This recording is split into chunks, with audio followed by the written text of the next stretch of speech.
大家好，我係 Natasha。今日嘅影片，我哋一齊嚟認識一下 Lace Gabrieli 嘅勵志故事。佢係一位擁有多重身份嘅女性，擁有博士學位，係一位成功女企業家，備受推崇嘅營養師，而且仲係健身界嘅代表人物。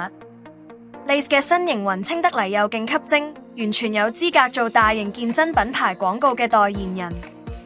Lace 得到人哋認同，係因為佢創立咗一套獨家方法，結合咗營養指導、策略性訓練同補充劑，一齊幫助大家改善體態。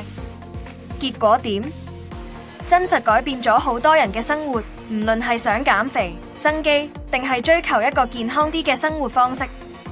佢個身形真係令人佩服，特別係佢個腹肌勁明顯，靠嘅唔止係飲食，仲有長期堅持運動。每次佢喺沙灘或者泳池着比堅尼打卡，嗰啲腹線都吸引咗唔少眼球。不過，如果你以為佢只靠食嘢控制，就大錯特錯啦。Lace 嘅 followers 都知，運動已經係佢每日嘅習慣，無論係傳統健身室、戶外，又或者出 trip 期間，佢都會揾時間操一操。喺舉重方面， Lace 都好有佢自己一套。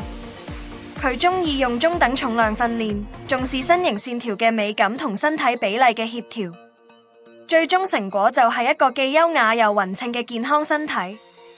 講到體態轉變， Lace 經歷咗一段好勁嘅轉變過程，由原本大約44萬港元體重約57公斤兼體脂肪19%，去到而家接近52萬港元體重約67公斤但體脂只有11%。呢個成果真係令人敬佩，尤其係因為佢一直用專業、有規劃嘅方式慢慢達到呢個目標。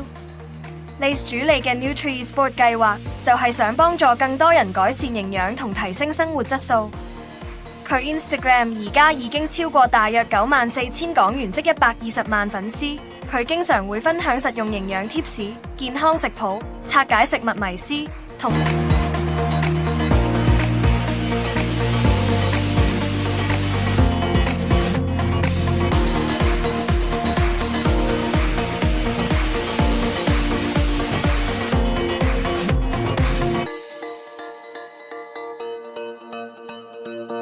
鼓勵大家改變生活方式。